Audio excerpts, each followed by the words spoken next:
आज हम लोग समझेंगे मैथ का प्रमुख चैप्टर हाइट एंड डिस्टेंस, ऊंचाई और दूरी के संबंध में। अगर बेसिक कॉन्सेप्ट सही से समझ ले तो हाइट एंड डिस्टेंस चैप्टर समझने में कहीं भी परेशानी नहीं होने वाली है। उसका प्रमुख बिंदु पर हम लोग ध्यान देंगे। प्रमुख बिंदु अगर इसका हम लोग समझ गए तो प्रमुख बिंदु समझने के बाद हाइट एंड डिस्टेंस चैप्टर हम लोग आसानी से सॉल्व कर सकते हैं। प्रमुख बिंदु में इसका आता है हॉरिजॉन्टल लाइन, क्षैतिज रेखा, जिसको क्षैतिज धरातल भी कहते हैं। उसके बाद वर्टिकल लाइन, धरती के लंबवत रेखा को वर्टिकल लाइन कहते हैं। एंगल ऑफ एलिवेशन, उन्नयन कोण हुआ। एंगल ऑफ डिप्रेशन, अवनमन कोण है। उसके बाद लाइन ऑफ साइट है दृष्टि रेखा। उसके बाद है त्रिकोणमिति रेशियो, त्रिकोणमिति अनुपात हुआ। एंगल कोण इसमें कैसे बनाते हैं सो है। उसके बाद फुट पॉइंट है और टॉप पॉइंट है, जैसे पाद बिंदु और शीर्ष बिंदु। अगर इतना पॉइंट को अगर हम लोग सही से अगर समझ गए तो हाइट एंड डिस्टेंस चैप्टर आसानी से बना सकते हैं। इस पर एक एक लाइन पर हम लोग एक एक बिंदु पर हम लोग चर्चा करने वाले हैं। पहला है हॉरिजॉन्टल लाइन, यह धरती के समानांतर रेखा। हॉरिजॉन्टल लाइन हो गया सीधा धरती के समानांतर रेखा, कोई भी अगर खींचते हैं उस पर तो वो जो होता है हॉरिजॉन्टल लाइन है। क्षैतिज रेखा भी इसको कहते हैं, क्षैतिज धरातल भी इसको कहते हैं। इसी के समानांतर कोई भी रेखा अगर धरती के समानांतर खींचा जाएगा उसको हम लोग हॉरिजॉन्टल लाइन कहते हैं, क्षैतिज रेखा कहते हैं। दूसरा है वर्टिकल लाइन, यह धरती के लंबवत, कोई भी चीज़ अगर धरती पर अगर खड़ा है उसको हम लोग वर्टिकल लाइन बोलते हैं। वो लंबवत में खड़ा रहता है। जैसे कोई पोल हो गया, धरती पर अगर पोल है तो सीधा खड़ा रहता है। जैसे पोल, ये धरती हो गया,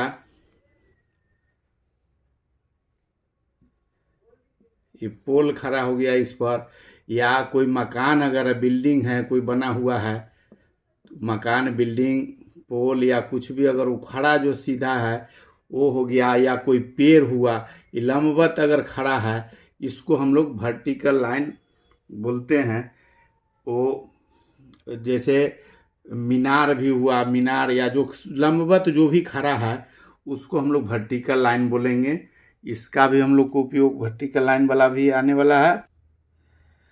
तीसरा है एंगल ऑफ एलिवेशन, उन्नयन कोण। यह उन्नयन कोण कैसे बनता है। उन्नयन कोण अगर कोई भी व्यक्ति, कोई भी आदमी अगर नीचे से, कोई वृक्ष है या पोल है, अगर नीचे से कोई आदमी अगर देख रहा है इसको, अगर ऊपर सर करके देखता है, ऊपर अगर सर करके देख रहा है और धरती के समांतर जो रेखा होगा ये हो जाएगा क्षैतिज रेखा। और जो यहाँ से जो ये दृष्टि रेखा, जो आँख से अगर जो देखता है सबसे ऊपर, जो दृष्टि रेखा हो गया, दृष्टि रेखा। और यहाँ जो कोण बनेगा, जो क्षैतिज रेखा और इसमें जो कोण बनेगा यह उन्नयन कोण होगा। जो ऊपर करके अगर कोई आदमी देख रहा है तो उन्नयन कोण यहाँ पर बनेगा, उन्नयन कोण। अगर सर ऊपर करके कोई भी आदमी अगर कुछ देख रहा है उसमें जो कोण बनेगा उसको उन्नयन कोण बोलेंगे। इसी में है। इसके बाद है एंगल ऑफ डिप्रेशन, यह है अवनमन कोण। अवनमन कोण के बारे में हम लोग देखेंगे। चौथा है एंगल ऑफ डिप्रेशन, अवनमन कोण। अवनमन कोण है जो ऊपर से कोई आदमी अगर ऊपर से नीचे का सामान कोई अगर देख रहा है उसमें अवनमन कोण बनता है। तो इसमें याद करने का दो तरीका, अगर ऊपर देखना है तो उन्नयन कोण, उन्नयन, ऊ से ऊपर, ऊ से उन्नयन, तो दोनों हो गया। अवनमन, अगर कोई आदमी किसी को नमन करता है, प्रणाम करता है तो सर झुकाता है। उसी तरह से कोई सामान छत पर से अगर कोई अगर नीचे देख रहा है तो सर झुकाना है। तो यही याद करने का तरीका है कि अगर ऊपर से नीचे सर झुका के अगर देख रहा है तो अवनमन कोण है। जैसे मान लेते हैं कि यहाँ क्षैतिज रेखा है, ये छत है, छत पर से कोई आदमी अगर यहाँ खड़ा है, अगर ये देख रहा है तो नीचे देखेगा तो यहाँ जो कोण बनेगा ये इसके धरती के समानांतर तो एक रेखा रहेगा ही, और यहाँ जो कोण बनेगा ये जो कोण बनेगा ये अवनमन कोण होगा, अवनमन कोण। ये दृष्टि रेखा हो जाएगा और ये अवनमन कोण हुआ। यही ऊपर से जो नीचे देखेगा और कोण बनेगा, यहाँ भी कोण बनेगा, यहाँ समानांतर, इसी के समानांतर यहाँ कोण बनेगा, तो इसको हम लोग अवनमन कोण कहते हैं। तो दो गो कोण हो गया, वो उन्नयन कोण। अगर नीचे से कोई अगर आदमी ऊपर देख रहा है उसमें बनेगा उन्नयन कोण, डिग्री कोण का यहाँ बनेगा। अवनमन कोण बनेगा तो उसमें ऊपर कोण बनेगा। उसके हिसाब से नीचे कोई आदमी अगर देख रहा है तो कोण जो है वहाँ पर बनता है, उसमें ऊपर अगर कोई आदमी है नीचे देख रहा है तो उसमें अवनमन कोण बनेगा। नमन जो ऐसे हुआ, कोई सर झुकाता है उसमें नमन हम लोग कहते हैं। तो उसको याद करने का है कि नमन मतलब ऊपर आदमी है, सर झुका के देख रहा है और ऊपर देख रहा है, ऊ से ऊपर हुआ और ऊ से उन्नयन कोण हुआ। यही हम लोग को याद करना है। इसमें दृष्टि रेखा हो गया, जैसे कोई हेलीकॉप्टर से या छत पर से अगर नीचे देख रहा है या नीचे से ऊपर देख रहा है तो आँख से जो एक सीधी रेखा जो बनेगा उसको दृष्टि रेखा हम लोग कहें। ऊपर से देख रहा है नीचे तो दृष्टि रेखा इसको कहा जाएगा। इसको हो जाएगा जो क्षैतिज रेखा के समानांतर होगा, उसमें कोण जो बनेगा उसको अवनमन कोण। नीचे से अगर ऊपर देखते उसमें उन्नयन कोण होता है, वही दृष्टि रेखा है। इसके बाद हम लोग को देखना है इसमें त्रिकोणमिति रेशियो में, इसमें 6 रेशियो है लेकिन प्रमुख हम लोग को 3 गो, जो हाइट एंड डिस्टेंस में 3 गो अगर रेशियो को हम लोग याद रखेंगे उससे प्रश्न सॉल्व हो जाएगा। जैसे त्रिभुज का जो भी हाइट एंड डिस्टेंस है उसमें मेन त्रिभुज का हम लोग को हल निकालना है, कोई एक भुजा या कोण निकालना है। तो त्रिभुज में जानते हैं कि 3 गो भुजा, जैसे एक लंब हो गया, एक आधार है और एक कर्ण है। ये तीनों भुजा का संपर्क जैसे किसमें कोण निकालना है, जैसे अगर आधार और लंब का संबंध है, कर्ण का आधार का संबंध है, कौन संबंध का दिया हुआ है प्रश्न में कोई भुजा का दूसरा निकालना है, उसी के हिसाब से हम लोग सेट करते हैं। तो इसमें मेन 3 प्रमुख रेशियो से हम लोग को तीनों का हल निकल सकता है। जैसे होता है साइन थीटा बराबर लंब बटे कर्ण, इसका हम लोग को याद रखना है। कॉस थीटा का होता है, कॉस थीटा बराबर होता है आधार बटे कर्ण, और टैन थीटा बराबर होगा लंब बटे आधार। यही अगर 3 रेशियो अगर हम लोग याद रखें तो इनमें तीनों भुजा का चर्चा है, जिससे कोई से कोई संबंध, अगर 2 गो संबंध, एगो संबंध है, कोई डिग्री अगर मालूम है, थीटा अगर मालूम है तो एक मालूम है तो दूसरा हम लोग निकाल सकते हैं।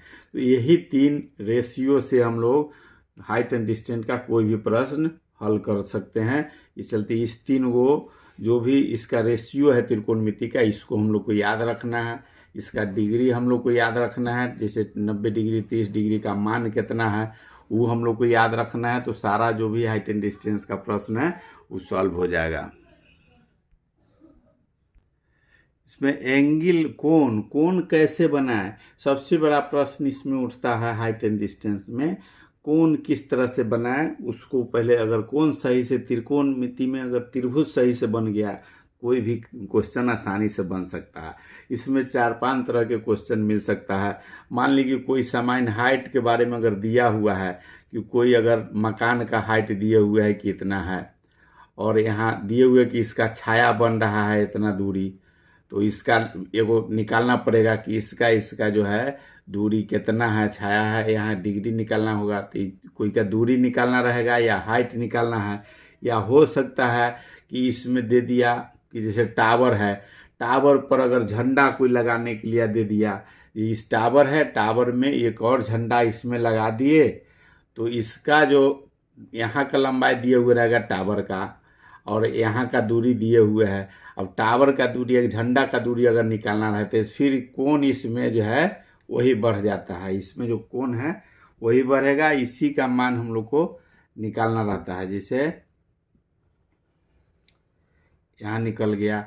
तो जैसे दो गो कोण हो गया, एक कोण हो गया यहाँ, दूसरा कोण अगर इसका मालूम है तो इसमें मान लेंगे एक्स वाई जेड कुछ मान के या प्लस करके इसका पूरा का भी मान निकाल सकते हैं, या इतना को भी निकाल, अगर ऊपर वाला का दिया हुआ है तो नीचे वाला का भी निकाल सकते हैं। इसी तरह से दूसरा त्रिभुज बन सकता है। जैसे कोई आदमी अगर दे रहा है कि एक मकान के दूरी दिए हुए यहाँ दे रहा है कि अगर मतलब 2 मीटर 4 मीटर कितनों दूरी चलने पर 30 डिग्री का कोण बनता है, और मतलब यहाँ 60 डिग्री का कोण बन रहा है, कुछ दूर चलने के बाद 30 डिग्री का बन रहा है, तो कितना दूरी जाएगा, दूरी तय करेगा, उसको देना रहेगा। तो कोण बनाने के समय हम लोग को ध्यान देना है कि सबसे निकट जो खड़ा है, जो लंबवत खड़ा है, उसके निकट जो होगा वो बड़ा कोण होता है। जैसे ये 60 डिग्री हो जाएगा, ये जो दूरी वाला होगा ये 30 डिग्री कोण होगा। कोण बनाने के समय हम लोग को यही ध्यान देना है, अगर जितना लंबवत के नज़दीक आएगा उसको बड़ा कोण लिखेंगे और बड़ा कोण रहेगा, और जितना दूरी रहेगा उतना कोण छोटा होते जाएगा। उसी तरह से अगर ऊपर वाले कोण को अगर हम लोग बनाते हैं, दो पार्ट में ऊपर का किसी का अगर बना रहे हैं, जैसे एक त्रिभुज का यहाँ बना दिए और दूसरा इसका अगर बनाना रहे, तो इसमें जो पहले छोटा जो होगा ये छोटा, ये 30 डिग्री हुआ, और ये पूरे लेके जो चलेगा ये पूरा इस 60 का होगा। जो बड़ा हो जाएगा वो हाइट में बढ़ेगा, उस 60 का कोण हो जाएगा। सबसे छोटा निकट वाला रहेगा वो कम कोण रहेगा, जो बड़ा रहेगा वो 60 डिग्री होगा।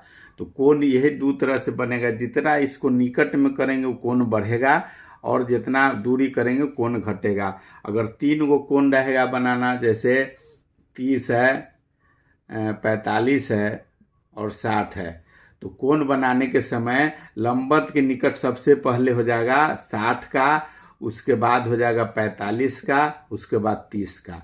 मतलब जो बड़ा कोण होगा वो नज़दीक में रहेगा, और दूरी जैसे जैसे जाएगा उस कोण छोटा होते जाएगा। अगर ये ध्यान में है तो कोई भी कोण आसानी से बनाया जा सकता है। फुट पॉइंट और टॉप पॉइंट क्या है, इसको समझना है। फुट पॉइंट जैसे कोई भी बेस पर अगर जो भी सामान अगर है, जैसे धरती पर है या दे देगा टावर पर है, तो जो बेस पर आज जिसका पूछ रहा है कि टावर पर ही पूछेगा कि कोई चीज़ है टावर पर है, तो उसका जो है फुट पॉइंट वहाँ टावर पर हो जाएगा। अगर यहाँ सिर्फ यहाँ दिया हुआ है कि टावर है, तो टावर का इसका शीर्ष पॉइंट टॉप पॉइंट हो गया, यहाँ ये टॉप पॉइंट हो गया, और शीर्ष यहाँ फुट पॉइंट हो गया, यहाँ फुट पॉइंट। सबसे जो नीचे हो जाएगा ये हो गया फुट पॉइंट, और ये हो गया टॉप पॉइंट। लेकिन अगर इसी पर दे रहा है कि टावर पर झंडा लगा हुआ है, अब झंडा लगा हुआ है तो झंडा का जो है ये हो गया फुट पॉइंट। फुट पॉइंट झंडा का यहाँ हो जाएगा, झंडा का यहाँ टावर पर है, इसका फुट पॉइंट पूछेगा कि टावर पर कहाँ है फुट पॉइंट, तो यहाँ पर हो जाएगा इसका फुट पॉइंट। फुट पॉइंट हो गया पैर के निकट जो चीज़ का पूछेगा उसके नज़दीक का जो पॉइंट हुआ वो फुट पॉइंट हो जाएगा। उसको फुट पॉइंट हो गया। पाद बिंदु, हिंदी में इसको पाद बिंदु कहा जाता है, बिंदु, और इसको शीर्ष बिंदु, ऊपर वाले को शीर्ष बिंदु, शीर्ष बिंदु, यही पॉइंट है, शीर्ष बिंदु हो गया।